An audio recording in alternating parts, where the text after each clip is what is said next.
안녕하세요. 해피스님입니다.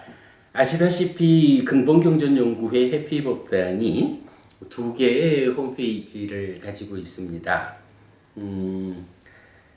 니까야로 니까야를 꿰어서 부처님 가르침의 진정에 접근하자라는 목적을 가지고 1년 전에 니까야.kr 홈페이지를 만들었지요. 그리고 그 니까야.kr 안에서 근본경전연구회의 공부 기준, 이 기준 안에서 경전을 새로 해석하고 새로 번역하는 일을 통해서 가르침의 진정에 접근하자 라는 이유로 율장과 사부니까야 전체를 새로 번역하는 불사를 진행해야겠다 라고 해서 몇 개월간 홈페이지 운영을 했습니다.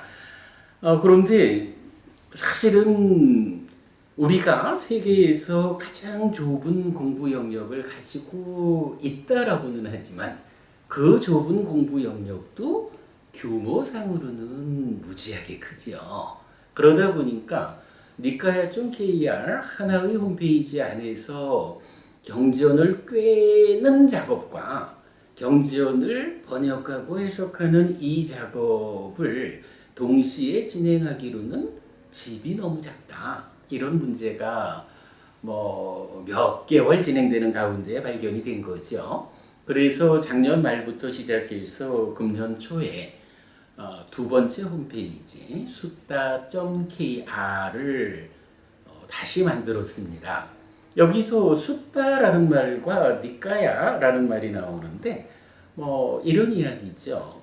부처님께서 법을 설했다 라고 하면 그 설해진 법이 담겨져 있는 하나의 이야기, 이것을 경이라고 부르죠. 이 경을 말하는 빨리 단어가 숫다. 보통 우리가 숫드라라는 말을 하지만 그것은 힌두교 경전어라고 해야 되겠죠. 산스크리트어고 불교 경전어로는 숫다라는 말이 경을 말합니다. 그런가 하면 부처님 살아서 45년간 설하신 이 숫다들, 경들을 후대의 사람들을 위해서 전승해야 하는 필요성 때문에 경전을 잘 모아서 분류를 하죠. 분류를 해서 모으게 되죠. 그래서 율장과 경장이라는 후대에 전승기 위해서 잘 분류 모아진 경들의 모음이 있죠. 요 경들이 모아져 있다라는 것을 말하는 단어가 니까야 이렇게 되죠. 그랬을 때 이 니까야가 율장 별개로 하면 디가 니까야 길게 설해진 경전 모음, 맞지마 니까야 중간 길이로 설해진 경들의 모음, 상류따 니까야 주제별로 같은 주제를 설하는 경들을 모아놓은 모음, 앙구따라 니까야 세 가지 니까야를 제외하고 전승해야 하는 경전들을 주제어의 숫자대로 분류한 모아놓은 이런 모음들이 니까야라고 쓰이죠. 그래서 우리가 가지고 있는 두 개의 홈페이지가 두 번째로 만든 숫다.kr 이것은 그냥 경이란 말의 홈페이지죠. 우리가 10년간 계획으로 번역 불사를 새로이 하겠다라고 시작한 홈페이지니까 그대로 경.kr, 숫다.kr 이 홈페이지가 마련된 것은 아주 적절하고 멋진 이름이죠. 그리고 이렇게 경들이 번역되고 해석되는 그 내용들을 꿰어가지고 가르침의 진정에 접근하자라는 것은 그야말로 경들이 모여있는 이러한 자리, 커다란 집이다 라는 개념으로 니까야.kr 이렇게 홈페이지 이름이 만들어져 있죠. 두 개의 홈페이지를 저희가 잘 활용해서 그야말로 부처님 살아서 직접 설한 가르침을 설하신 의도 그대로 되살려가지고 번역하자, 해석하자. 요거 우리가 말하는 불교를 부처님에게로 되돌리는 불사를 진행한다. 이렇게 말할 수 있는 내용들입니다. 아시다시피 저희가 가능한 한 많은 법회를 통해서 경전을 꿰는 일을 하고자 합니다. 그래서 법회하는 대로 동영상을 만들어서 유튜브에도 올리고 우리 니까야.kr 홈페이지를 통해서 공부를 필요로 하는 분들에게 제공해드리고 있는데요.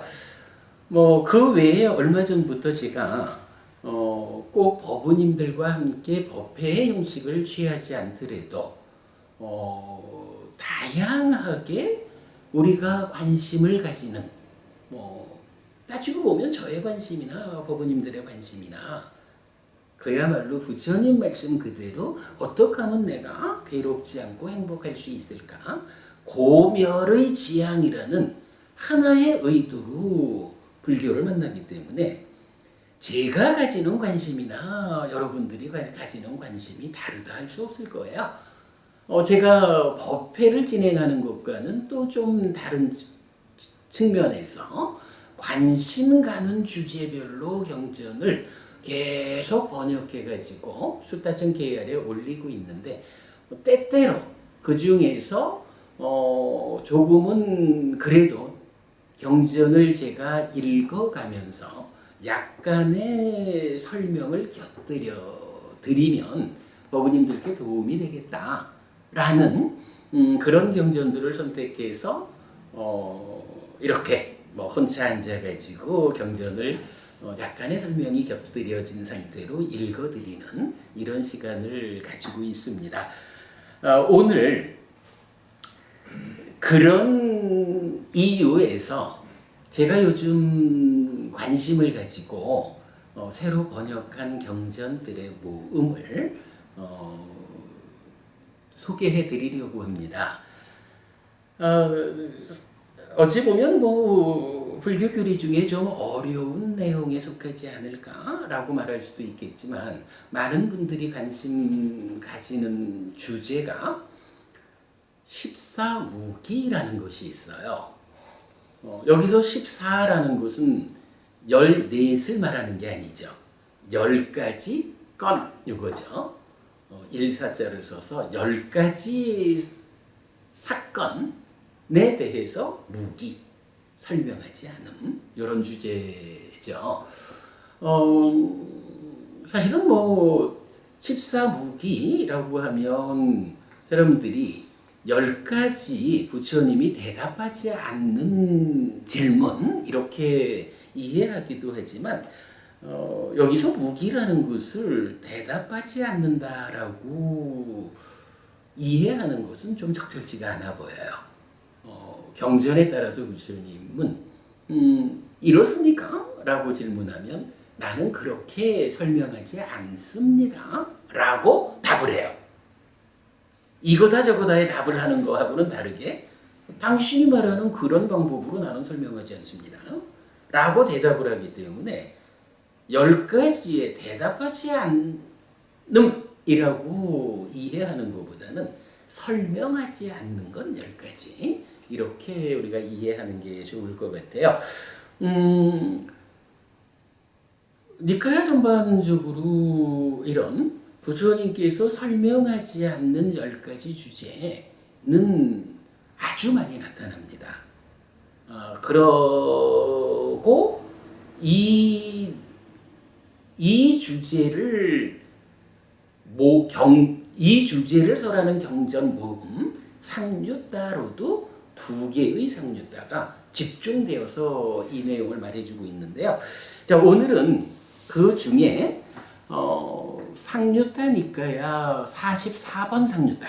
그러니까 44번째 주제가 바로 아부약같다 상류타라고 해서 설명하지 않음 상류타입니다.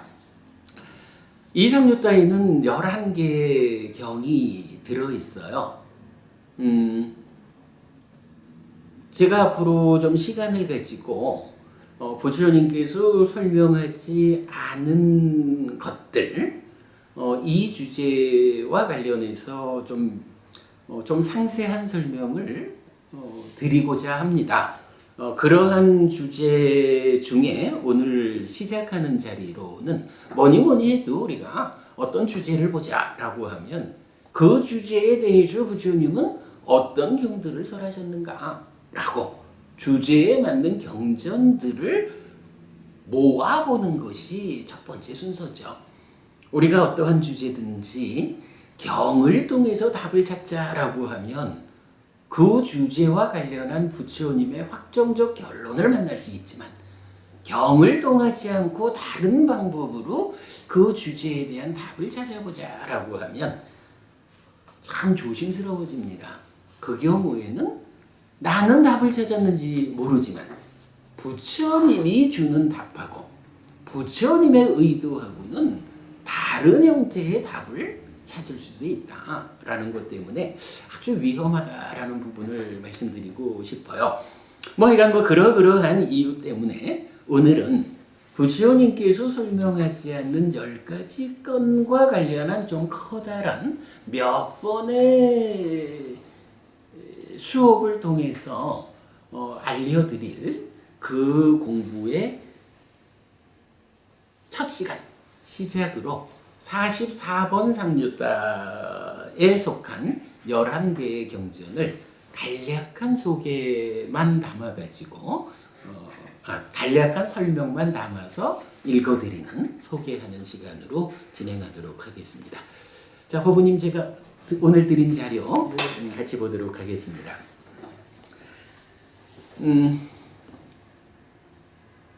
아부약같다 상류타, 설명하지 않음 상류타의 첫 번째 경은 깨마숙당, 깨마경입니다. 자, 같이 보겠습니다.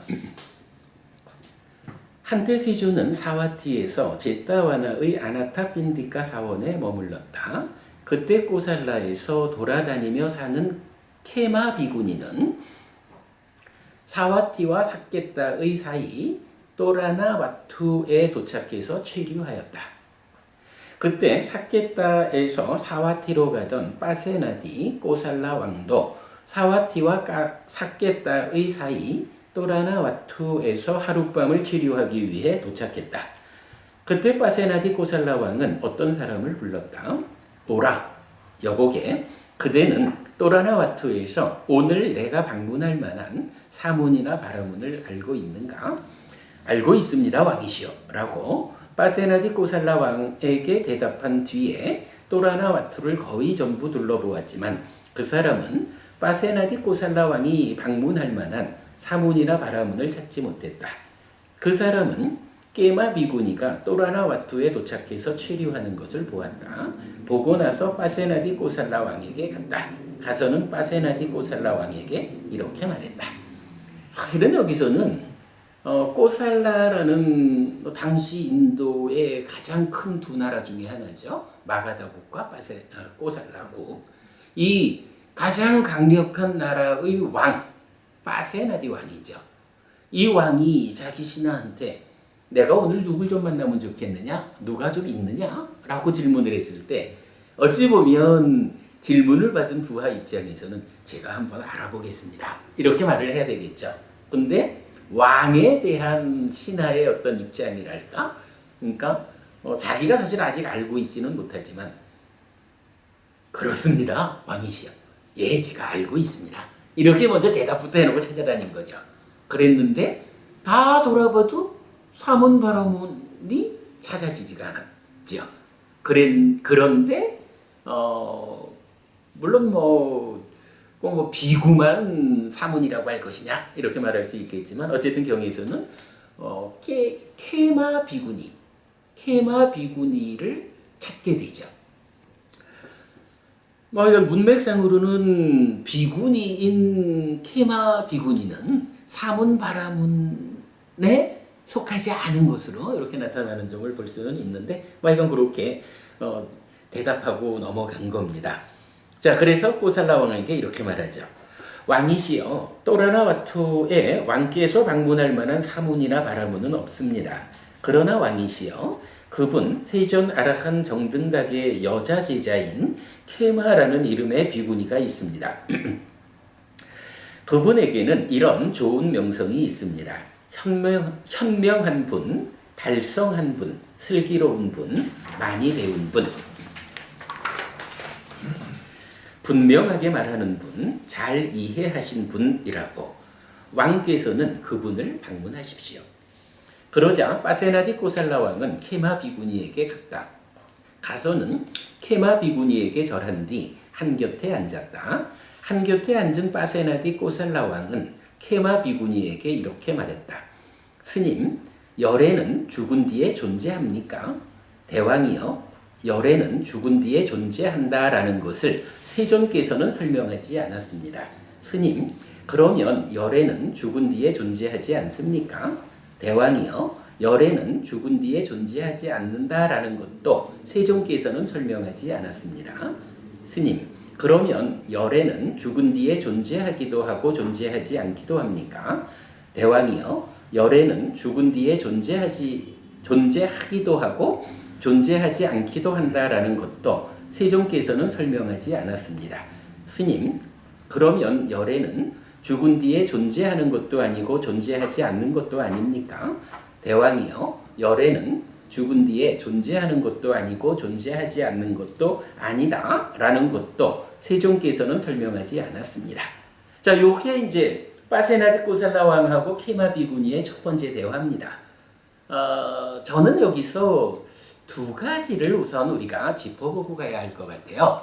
첫째는 일반적으로 우리가 알기는 설명하지 않는 주제가 10가지가 있다. 그래서 14무기라고 말을 하거든요. 근데 여기에서는 사실은 4가지만을 말하고 있어요. 뒤에 이제 계속 나오겠지만 10가지라고 하면 어떤 게 되나요? 첫째는 이 세상, 그러니까 세상에 대한 문제로서 이 세상이 시간적으로 끝이, 그러니까 시간적으로 영원합니까? 이 주제, 이런 질문에 부처님이 설명하지 않죠. 두 번째는 세상이 시간적으로 영원하지 않습니까? 세 번째, 세상이 공간적으로 끝이 있습니까? 네 번째, 공간적으로 끝이 없습니까? 세상에 대한 주제로 4가지 방법의 질문이 있을 때 부처님이 설명을 안 했다라는 거죠. 그 다음에 5번째는 몸과 마음으로 내가 구성되어 있는데 이 몸하고 마음하고는 같은 겁니까? 이거 달리 말하면 뭐냐 하면 몸과 마음이 아니고 이제 생명하고로 나와요. 그러니까 몸과 마음이 함께하고 있을 때 내가 살아있다, 중생이 되잖아요. 그럴 때 생명이라는 거, 요거하고 몸하고는 같은 것입니까? 이건 뭐냐 하면요, 몸 죽으면 이 생명이라고 하는 것은 끝나고 마는 겁니까? 달리 말하면 윤회하지 않고 몸 죽으면 생명이라고 하는 이 자체도 끝나고 마는 겁니까? 같은 거라서 이렇게 단별론적으로 질문하는 게 5번째고요. 그 다음에 6번째는 아니면 그러니까 생명 따로 몸 따로입니까? 그거는 이 생명이라고 하는 것은 몸하고 별개의 존재이기 때문에 몸이 죽는다 해도 생명이라고 불리는 요거. 그러니까 여기서 사실 생명이라고 하는 건 어쨌든 몸과 마음이 함께한 것으로의 나라는 존재를 의미하는 거겠죠. 내가 살아있는 나의 삶 이런 거죠. 그러니까 이건 뭐예요? 생명이라고 하는 나라고 하는 이것은 몸이라는 거하고는 서로 다른 거야. 그러니까 몸이 죽는다고 해도 생명으로의 나는 변치 않고 유지돼. 이런 개념. 요거는 이제 사실 상견, 아뜸한의 윤회 이런 부분을 말하거든요. 이게 5번째, 6번째고 그 다음에 이어가지고 7번째부터가 지금 나온 4가지. 이제 부처님에 대해서 열애에 대해서 질문을 하죠. 열애의 사후의 문제. 열애는 죽은 뒤에 존재합니까? 존재하지 않습니까? 존재하기도 하고 존재하지 않기도 합니까? 존재하는 것도 아니고 존재하지 않는 것도 아닙니까? 인도적인 사유의 모든 경전. 이렇게 해서 10가지의 주제에 대해서 부처님이 설명하지 않는다. 해서 14무기죠. 이렇게 놓고 보면 이 10가지 주제는 어떻게 구분할 수 있나요? 앞에 4가지는 세상에 대한 이야기죠. 세상이라는 것이 시간적으로 끝이 있는가 없는가, 공간적으로 끝이 있는가 없는가. 그 다음에 2가지는 뭔가요? 생명이라는, 그러니까 생명과 몸과의 관계지만 한마디로 말하면 나라는 존재. 나라는 존재는 윤회를 하는 건가요? 하지 않는 건가요? 그런데 윤회를 한다라고 할 때 아트만이 하는 것이 전제된 이런 식으로 나라는 존재에 대한 설명 2가지에 대해서 역시 부처님 설명하지 않는다. 이렇게 나오죠. 그리고 나면 4가지가 완성된 자로의 열애는 그 열애의 사후는 그 사후의 열애의 존재 상태는 어떠한가. 이렇게 나타나는 거죠. 요 10가지 질문이에요. 근데 지금 이 첫 번째 케마경에서 파세나디 꼬살라 왕은 케마 비구니한테 질문하기를 뒤에 4가지 열애의 사후의 존재 상태에 대해서만 질문을 한 거죠. 그렇게 이제 14무기를 말하지만 경전에 따라서는 열애의 사후 존재 상태라는 4가지만을 주제로 대화가 이루어지기도 한다라는 부분을 우리가 한 가지 짚어봐야 되고요. 그 다음에 이제 이 대화에서 저는 굉장히 중요하게 주목해야 하는 부분을 이렇게 봐요. 파세나디 꼬살라 왕이 질문을 하죠. 그랬더니 케마 비구니가 대답을 하는데 자기 얘기를 안 해요. 그죠, 부부님? 케마 비구니가 예를 들어서 케마 비구니가 이렇게 대답을 하느냐 이거예요. 열애는 죽은 뒤에 존재합니까, 스님? 네 질문하니까 열애는 죽은 뒤에 존재한다라는 것을 나는 설명하지 않습니다. 이렇게 대답하지 않았다는 거죠. 어떻게 말하나요? 나의 스승인, 그죠? 스승이신 세종께서는 그렇게 설명하지 않았습니다. 라고 대답을 하죠. 우리가 이제 계속 이어서 봐야 되는 거지만 모든 법의 주인은 세존 부처님이다.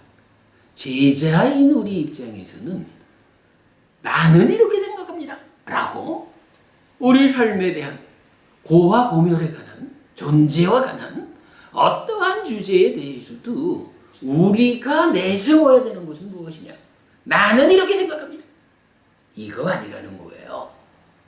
우리가 온전하게 부처님의 의지에서 삶을 완성하자, 향상하자, 행복하자 라는 이 목적을 달성하려면 우리가 해야 되는 바른 자세는 이러한 주제에 대해서 나의 스승 부처님은 세종께서는 이렇게 답을 주셨습니다. 나는 부처님께서 주신 그 답을 받아 지니고 즉 배워 알고 그 아는 바를 실천함으로써 부처님을 뒤따르는 사람이 되고자 합니다. 이게 부처님 제자 불교 신자들의 올바른 신행의 자세다, 공부의 자세다. 이것이 나의 삶을 향상으로 완성으로 이끄는 것이다. 요런 공부의 자세를 사실은 요런 대화에서 우리가 주목해야 되죠. 발견해야 되는 거죠. 어쨌든 케마 비구니는 분명하게 당신의 질문에 대해서 나는 이렇게 생각합니다. 라고 답하지 않았다는 것. 그 질문에 대해서 우리의 스승이신 부처님께서는 이러한 입장을 주셨습니다. 설명하지 않으셨습니다. 이렇게 답한 부분 주목해야겠다. 자, 그 다음에 넘어갑니다. 스님, 열애는 죽은 뒤에 존재합니까? 라고 이렇게 질문을 받았을 때 대왕이요, 열애는 죽은 뒤에 존재한다라는 것을 세종께서는 설명하지 않았습니다. 라고 말했습니다. 스님, 열애는 죽은 뒤에 존재하지 않습니까? 라고 이렇게 질문을 받았을 때 대왕이요, 열애는 죽은 뒤에 존재하지 않는다라는 것을 세종께서는 설명하지 않았습니다. 라고 말했습니다. 스님, 열애는 죽은 뒤에 존재하기도 하고 존재하지 않기도 합니까? 라고 이렇게 질문을 받았을 때 대왕이요, 열애는 죽은 뒤에 존재하기도 하고 존재하지 않기도 한다 라는 것을 세종께서는 설명하지 않았습니다. 라고 말했습니다. 스님, 열애는 죽은 뒤에 존재하는 것도 아니고 존재하지 않는 것도 아닙니까? 라고 이렇게 질문을 받았을 때 대왕이요, 열애는 죽은 뒤에 존재하는 것도 아니고 존재하지 않는 것도 아니다 라는 것을 세종께서는 설명하지 않았습니다. 라고 말했습니다. 스님, 세종께서 이것들을 설명하지 않은 원인은 무엇이고 조건은 무엇입니까? 서로 간에 장단이 잘 맞는 거예요.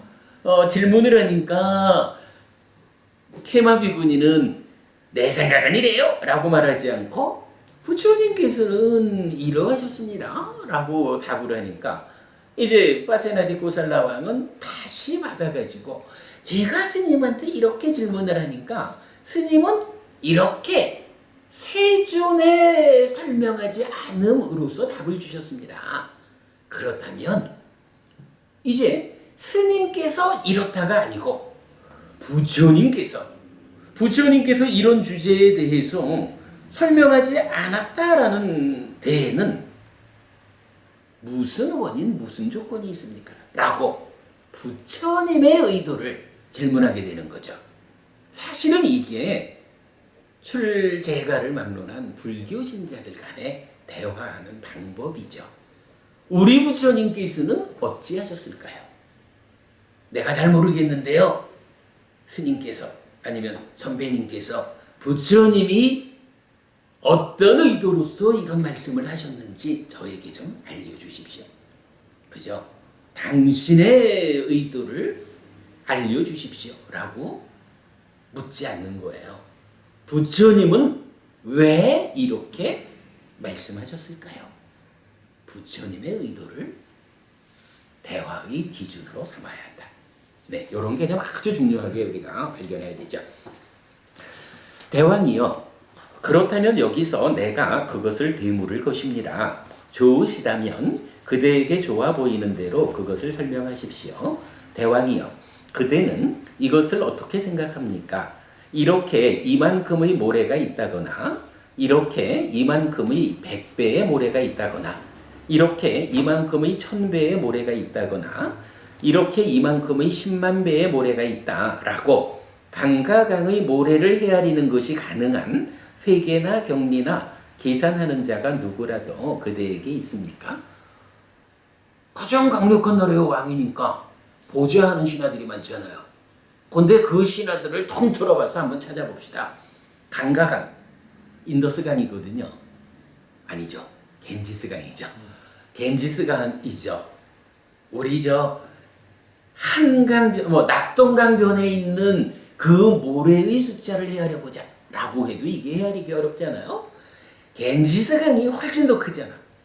겐지스강의 모래가 얼마나 될까? 라는 것을 예를 들어서 이만큼 하죠. 이만큼이 있습니다. 겐지스강에는. 이만큼의 100배의 모래가 있습니다. 1000배의 모래가 있습니다. 10만 배의 모래가 있습니다. 라고 헤아려가지고 겐지스강의 모래의 숫자를 결정할 수 있는 그런 회계, 경리, 계산하는 자가 왕의 신하 중에 있습니까? 이렇게 질문을 한 거죠. 그러니까 당연히 아닙니다, 스님. 이렇게 말하겠죠. 그러면 이렇게 이만한 용량의 물이 있다거나 이렇게 이만한 용량의 100배의 물이 있다거나 이렇게 이만한 용량의 1000배의 물이 있다거나 이렇게 이만한 용량의 10만 배의 물이 있다라고 큰 바다에서 물을 헤아리는 것이 가능한 회계나 경리나 계산하는 자가 누구라도 그대에게 있습니까? 아닙니다, 스님. 겐지스강가에 모래알도 헤아릴 수 없지만 바다를, 그 바닷물의 용량이 얼마나 되는지를 이렇게 헤아릴 수 있는 당신 보좌하는 사람들이 있습니까? 당연히 없겠죠. 그 원인이 무엇입니까? 훌륭하신 스님, 바다는 깊고 측량할 수 없고 관통하기 어렵습니다. 대왕이요, 그와 같이 묘사되고 있는 열애를 색에 의해서 묘사할 수 있는 그런 색은 열애에게 버려졌고 뿌리 뽑혔고 윗부분이 잘린 야자수처럼 되었고 존재하지 않게 되었고 미래에 생겨나지 않는 상태가 되었습니다. 대왕이요, 색에 의한 헤아림으로부터 해탈한 열애는 예를 들면 큰 바다처럼 깊고 측량할 수 없고 관통하기 어렵습니다. 열애는 죽은 뒤에 존재한다라고도 결정되지 않고 열애는 죽은 뒤에 존재하지 않는다라고도 결정되지 않고 열애는 죽은 뒤에 존재하기도 하고 존재하지 않기도 한다라고도 결정되지 않고 열애는 죽은 뒤에 존재하는 것도 아니고 존재하지 않는 것도 아니다라고도 결정되지 않습니다라고 했어요. 이 참 굉장히 어려운, 그죠? 굉장히 어려운 주제인데 대충만 우리가 한번 이해를 해봅시다. 보부님이나 저나 우리는 어떻게 구성되어 있어요? 색수상행식 오온의 집착함에 의해서 오취온이라는 존재 상태로 우리가 있죠. 그러면 이렇게 중생이라고 불리는 존재 상태는 어쨌든 색, 물질이라고 하는 안팎의 물질, 그 중에 몸이라고 하는 요 안의 물질들, 이 물질에 의해서 햇빛스님은 이런 사람이요? 라고 햇빛스님을 묘사할 수가 있어요. 여기 제가 밑줄 그어놨지만 묘사되고 있는 열애를 이랬잖아요. 우리가 보통 부처님은 이런 분이요? 라고 어떤 형태로든 묘사를 하잖아. 그런 개념. 그런데 이게 이제 예를 들어서 햇빛스님 이러면 아직까지 중생이니까 색수상행식 오온에 집착된 지난 삶의 과정이 누적된 것으로의 색수상행식 오온이잖아요. 거기에 집착되어 가지고 중생이라는 존재로 있으니까 나를 구성하는 일부로서의 색에 의해서 어떻게든 그 햇빛스님이라는 사람은 말이야 키가 170이 안 되고 좀 못생겼고 약간은 좀 몇 년 전에는 날씬하더니 살이 좀 찐 것 같아. 하는 식으로 색에 의해서 묘사가 된다고. 그런 부분으로 말을 할 수가 있을 것 같아요. 그런데 그게 아라한은 누구예요? 색수상행식 오온에서 집착이라고 하는 것이 완전히 제거되어 가지고 이제는 색수상행식 오온이 결합되어 가지고 중생이라는 나를 구성하는 상태를 떠난 존재잖아요. 그러나 이제 아라한이 되기 이전 상태의 몸으로 태어나서 살던 삶이 있기 때문에 아직까지 아라한이라 해도 몸과 함께 존재하고 있을 뿐이죠. 그러니까 그 아라한을 몸을 가지고 어떻게 묘사하는 것이 외형적으로 가능하다라고 말할 수는 있겠죠. 그런데 지금 여기 주제는 뭐예요? 열애가 돌아가신 이후, 부처님 돌아가신 그 이후에 예를 들어서 우리 같으면 죽은 다음에 또다시 어떤 중생으로 태어나니까 그냥 오온의 집착 상태라는 이 상황을 그대로 가지고 있어서 어떤 형태로도 묘사가 될지 몰라요. 그런데 열애의 사후라는 건 뭐예요? 이제 도의정 색수상행식 오온이라는 지난 삶에 누적된 것으로의 어떤 존재 상태, 거기에다가 집착에 의해 가지고 중생이라고 알려진 이런 중생의 존재 상태가 아니잖아요. 그러니 이런 상태를 우리가 말로는 열애는 이래가지고 불상도 만들고 이렇게 하지만 그렇게 색이라고 하는 물질이라고 하는 것으로 부처님을 묘사하고자 한다면 부처님은 이미 그러한 물질적인 묘사의 영역을 떠난 분입니다. 그분이 돌아가신 이후에 존재 상태를 어떻게 묘사해보자, 세계 영역에서 묘사해보자 라고 한다면 묘사할 수 없습니다. 이제 그걸 비유적으로 어떻게 말한 거예요? 겐지스 강가의 모래를 이만큼의 100배, 1000배, 10만 배 이래 헤아릴 수 있는 방법이 없잖아요. 저 바다의 물의 양을 이만큼의 100배, 1000배, 10만 배 헤아릴 수 없듯이 이렇게 헤아려지는 영역을 떠난 분입니다. 그래서 부처님 돌아가신 다음에 존재합니까? 라고 질문을 하면 그 질문에 대해서 키마 비구니가 뭐라고 답한 거예요? 부처님께서는 열애는 죽은 뒤에 존재한다라고 설명하지 않았습니다. 이렇게 답변을 한 거잖아. 왜 그렇게 그러니까 부처님은 왜 그렇게 설명했습니까? 그러니까 그 주제 질문에 대해서 설명하지 않았을까? 라고 하니 바로 이런 물질의 영역, 중생의 영역에서 접근해가지고는 바닷물을 헤아릴 수 없듯이 겐지스강의 모래수를 헤아릴 수 없듯이 헤아려지지 않는 그 영역에 있기 때문에 그러니까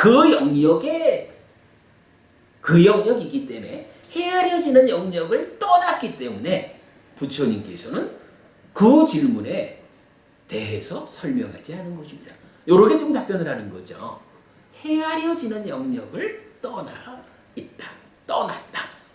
요것이 부처님이 열애의 사후에 대한 4가지 질문 형태에 대해서 설명하지 않는 원인이고 조건이다. 이렇게 된 거죠. 굉장히 좀 어려운 주제이긴 합니다만 그래도 우리가 이해하고 가야 하는 내용이죠.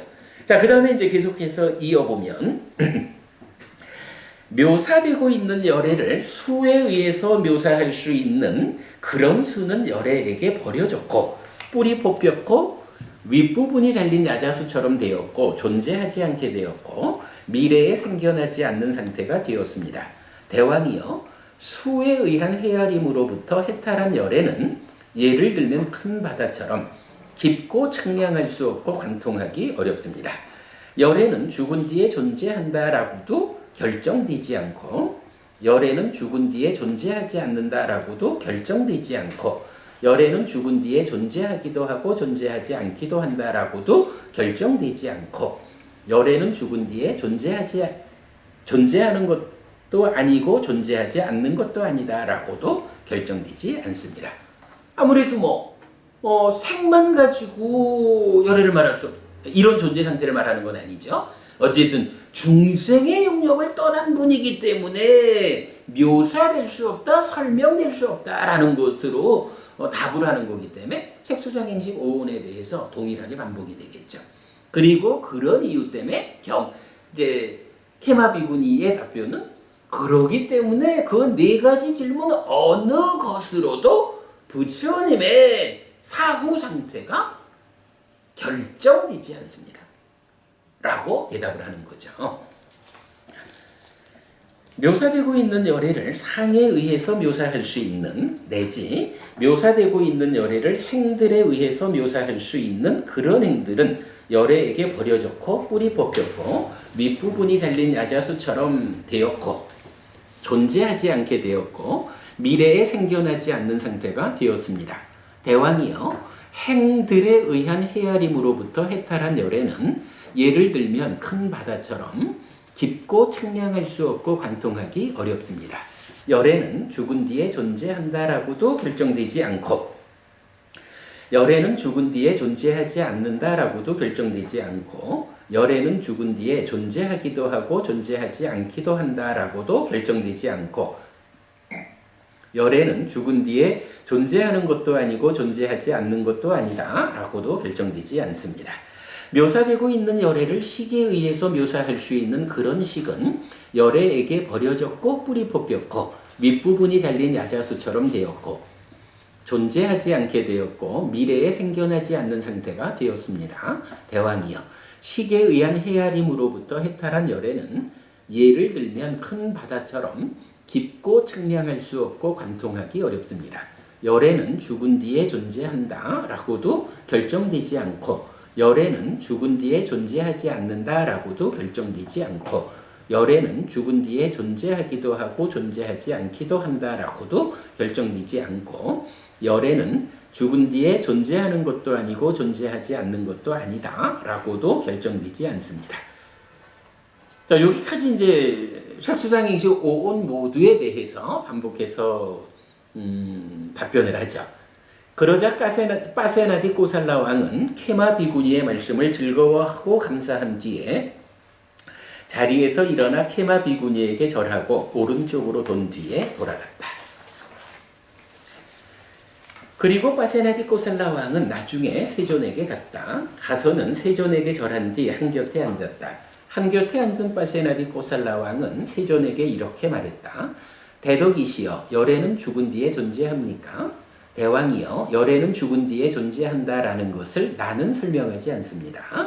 대덕이시여, 그러면 열애는 죽은 뒤에 존재하지 않습니까? 대왕이여, 열애는 죽은 뒤에 존재하지 않는다라는 것도 나는 설명하지 않습니다. 대덕이시여, 그러면 열애는 죽은 뒤에 존재하기도 하고 존재하지 않기도 합니까? 대왕이여, 열애는 죽은 뒤에 존재하기도 하고 존재하지 않기도 한다라는 것도 나는 설명하지 않습니다. 대덕이시여, 그러면 열애는 죽은 뒤에 존재하는 것도 아니고 존재하지 않는 것도 아닙니까? 대왕이여, 열애는 죽은 뒤에 존재하는 것도 아니고 존재하지 않는 것도 아니다 라는 것도 나는 설명하지 않습니다. 대덕이시여, 열애는 죽은 뒤에 존재합니까? 라고 이렇게 질문을 받았을 때 대왕이여, 열애는 죽은 뒤에 존재한다라는 것을 나는 설명하지 않습니다 라고 말했습니다. 내지 대덕이시여, 열애는 죽은 뒤에 존재하는 것도 아니고 존재하지 않는 것도 아닙니까? 라고 이렇게 질문을 받았을 때 대왕이여, 열애는 죽은 뒤에 존재하는 것도 아니고 존재하지 않는 것도 아니다 라는 것을 나는 설명하지 않습니다 라고 말했습니다. 대덕이시여, 세종께서 이것들을 설명하지 않은 원인은 무엇이고 조건은 무엇입니까? 케마 비구니하고 대화한 내용 그대로 질문도 동일했고 답변도 동일한 이런 상황이 반복되죠. 자, 그러니까 대왕이여, 그렇다면 여기서 내가 그것을 되물을 것입니다. 좋으시다면 그대에게 좋아 보이는 대로 그것을 설명하십시오. 이제 케마 비구니하고 비유까지도 이제 동일하게 부처님 말씀을 하셔요. 대왕이여, 그대는 이것을 어떻게 생각합니까? 이렇게 이만큼의 모래가 있다거나 내지 이렇게 이만큼의 10만 배의 모래가 있다라고 강가강의 모래를 헤아리는 것이 가능한 회계나 경리나 계산하는 자가 누구라도 그대에게 있습니까? 아닙니다, 스님. 그러면 이렇게 이만한 용량의 물이 있다거나 내지 이렇게 이만한 용량의 10만 배의 물이 있다라고 큰 바다에서 물을 헤아리는 것이 가능한 회계나 경리나 계산하는 자가 누구라도 그대에게 있습니까? 아닙니다. 이게 아닙니다. 스님이 아닌데 아닙니다. 대덕이시연데 그 제가 수정하겠습니다. 전체적으로 아닙니다. 스님이 아니고 아닙니다. 대덕이시여 이렇게 답을 하죠. 훌륭하신 스님, 바다는 대덕이시여, 바다는 깊고 측량할 수 없고 관통하기 어렵습니다. 대왕이여, 그와 같이 묘사되고 있는 열애를 색에 의해서 묘사할 수 있는 그런 색은 열애에게 버려졌고 뿌리 뽑혔고 밑부분이 잘린 야자수처럼 되었고 존재하지 않게 되었고 미래에 생겨나지 않는 상태가 되었습니다. 대왕이여, 색에 의한 헤아림으로부터 해탈한 열애는 예를 들면 큰 바다처럼 깊고 측량할 수 없고 관통하기 어렵습니다. 열애는 죽은 뒤에 존재한다라고도 결정되지 않고 내지 열애는 죽은 뒤에 존재하는 것도 아니고 존재하지 않는 것도 아니다 라고도 결정되지 않습니다. 수에 의해서 내지 상에 의해서 내지 행들에 의해서 내지 묘사되고 있는 열애를 식에 의해서 묘사할 수 있는 그런 식은 열애에게 버려졌고 뿌리 뽑혔고 밑부분이 잘린 야자수처럼 되었고 존재하지 않게 되었고 미래에 생겨나지 않는 상태가 되었습니다. 대왕이여, 식에 의한 헤아림으로부터 해탈한 열애는 예를 들면 큰 바다처럼 깊고 청량할 수 없고 관통하기 어렵습니다. 열애는 죽은 뒤에 존재한다 라고도 결정되지 않고 열애는 죽은 뒤에 존재하지 않는다 라고도 결정되지 않고 열애는 죽은 뒤에 존재하기도 하고 존재하지 않기도 한다 라고도 결정되지 않고 열애는 죽은 뒤에 존재하는 것도 아니고 존재하지 않는 것도 아니다 라고도 결정되지 않습니다. 자, 이렇게 이제 대화가 마무리되는 거예요. 그랬더니 이제 파세나디코살라 왕이 참 놀라움을 부처님한테 이렇게 말씀을 드려요. 대덕이시여 참으로 놀랍습니다. 대덕이시여 참으로 신기합니다. 으뜸 가는 구문에서 스승과 제자 간의 뜻에 의해서 뜻이, 표현에 의해서 표현이 동일하고 일치하고 부딪히지 않습니다. 대덕이시여 한때 저는 이 케마 비구니에게 가서 이 뜻을 질문했습니다. 그 스님도 저에게 예를 들면 세존처럼 이 구문, 이 표현에 의해서 이 뜻을 설명했습니다. 대덕이시여 참으로 놀랐습니다. 대덕이시여 참으로 신기합니다. 으뜸 가는 구문에서 스승과 제자 간의 뜻에 의해서 뜻이, 표현에 의해서 표현이 동일하고 일치하고 부딪히지 않습니다. 대덕이시여 이제 저희는 가겠습니다. 의무가 많은 저희는 해야 할 일이 많습니다. 대왕이여 그대에게 적당한 시간을 이제 그대가 생각하십시오. 그러자 파세나디코살라 왕은 세존의 말씀을 즐거워하고 감사한 뒤에 자리에서 일어나 세존에게 절하고 오른쪽으로 돈 뒤에 돌아갔다. 자, 이게 여기서 정말 우리가 주목해야 되는 부분인데요. 으뜸 가는 구문에서 이 얘기는 뭔가요? 부처님 가르침 중에 정말로 으뜸되는 내용이 있습니다. 이런 표현이겠죠. 이 으뜸 가는 구문에서 스승과 제자 간의 뜻에 의해서 뜻이, 표현에 의해서 표현이 동일하고 일치하고 부딪히지 않습니다. 여기 달리 말하면 뭐 이런 이야기예요. 부처님이 말씀하시는 거하고요, 부처님 제자분들이 말씀하시는 거하고요 똑같아요. 정말 놀랍고 신기합니다. 어떻게 제자분들이 말씀하시는 것이 부처님께서 직접 말씀하시는 거하고 뜻에서도 표현에서도, 여기서 이제 표현이라는 것은 어떤 의미냐 하면 경들을 보다 보면요 해석하지 않아도 되는 단어들이 많이 나와요. 뭐 굳이 표현을 하자면 참으로, 정말로, 진실로, 뭐 이런 강조적인 이런 단어들이 많이 나오거든요. 그런 부분이 왜 그러냐 하면 아시다시피 우리 경전이 문자로 글에 의해서 책으로 전승되는 것이 아니잖아요. 암송에 의해서 전승되는 그런 시스템이잖아요. 그러다 보니까 경은 두 가지 부분에서 잘 만들어져야 된다라는 거예요. 한 가지는 뭐니 해도 부처님께서 우리들한테 가르침을 주시는 거니까 뜻에 의해서 우리에게 전승되어야 하잖아요. 우리 삶의 문제를 부처님은 이러한 뜻, 이러한 의미로 설명했다. 이게 가장 중요하겠죠? 그런데 이제 이 경이 잘 전승되어야 하는 필요성, 이것 때문에 암송을 위해서 필요한 어떤 그 구조적인, 예를 들어서 왜 그 한시에도 보면 뭐 사언절구 뭐 이런 식으로 표현을 하죠. 잘 이렇게 끊어 가지고 무언가 우리가 외우기 좋고 뭐 이런 부분을 한문에서도 그런 부분 때문에 뭐 어조사나 이런 것들을 끼워 넣잖아요. 같은 개념으로 부처님이 법을 설하실 때는 이게 잘 암송되어서 전승되기 위한 어떤 곡조를 가지고 있는 거예요, 경이. 그래서 이렇게 뜻을 담아서 말씀을 하시는 중간중간 곡조를 맞추는 암송의 정확함, 편리함, 이걸 확보하기 위한 표현의 측면에서 잘 구족되게 부처님은 법을 설하는 거예요. 그래서 경전은 이렇게 뜻이라는 한 측면, 그리고 구조적인 면에서의 표현의 측면, 이 두 가지를 잘 갖추어야만, 그래야만 현실적으로 잘 암송되어 가지고 제자들에게 삶을 이끌고, 또 중요한 부분은 우리처럼 2600년이 지나서도 부처님을 만나는 이 미래의 제자들을 위해서도 중요한 표현이죠. 변형 없이, 변질되지 않고 설하신 그대로의 뜻과 표현을 담아가지고 우리한테까지 전달되어야 하잖아요. 요 두 가지를 갖는다는 거거든요.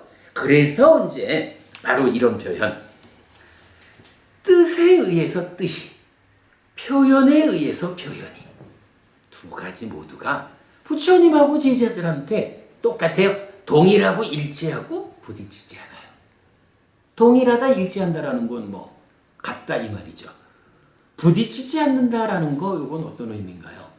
우리가, 그러니까 근본경전연구회가 공부의 기준을 이 세상에서 가장 좁은 영역으로 기준을 설정했습니다. 라고 말하는 이유가 뭐죠? 이 기준 밖으로 넘어가면 소부니까야에서도 일부 경전은 그 경전을 공부 영역에 담는 순간 어떤 일이 생겨요? 하나의 주제에 대해서 사부니까야가 중심이 되는 우리 공부 기준하고 소부니까야의 어떤 경이 설명하는 내용하고 간에 충돌이 있다라고 우리가 말하잖아요. 충돌이 없는 공부의 영역을 우리가 주장하고 있는데, 바로 여기서 경에서는 이렇게 말하는 거죠. 스승의 말하고, 그러니까 스승과 제자 간의 뜻에 의해서도 표현에 의해서도 부딪히지 않습니다. 충돌이 없습니다. 이 얘기를 해주는 거죠. 동일하다, 일치한다. 스승과 제자 간의 그 전승에 이어서 교리적 충돌이 없습니다. 사실은 그냥 보고 넘어갈 수 있는 내용이라고도 말할 수 있겠지만 들어있는 내용이 참 크죠. 이런 부분 우리 놓치지 않기로 하자고요. 그래서 이제 파세나디 고살라 왕이 부처님한테 정말로 놀랍고 신기합니다. 뜻에서도 표현에서도 이렇게 동일합니다. 충돌이 없습니다. 라고 찬탄을 하죠. 그리고는 이제 사실은 저희가 바쁩니다. 부처님 이제 그만 가겠습니다. 라고 하니까 부처님 그대에게 적당한 시간을 이제 그대가 생각하라. 내가 붙잡지 않을 테니 그대가 가야 할 때를 그대가 생각해서 가라. 이렇게 말씀하시는 거죠. 그래가지고 파세나디 왕이 돌아가는 것으로 경전이 마무리돼요. 하나의 경전에서 그 14무기 부처님이 설명하지 않는다라고 답하는 10가지 주제 중에 10가지 주제, 아까 봤지만 세상에 대한 주제 4가지, 생명이라고 말하지만 나라는 존재와 관련한 주제 2가지, 부처님의 사후, 즉 윤회에서 벗어난 상태의 존재 상태와 관련한 주제 4가지, 이렇게 10가지로 구성되어 있는데 그 중에 뒤에 4가지만을 가지고 케마경에서는 아주 중요한 몇 가지 관점을 설명하고 있죠. 네, 그렇게 보았습니다.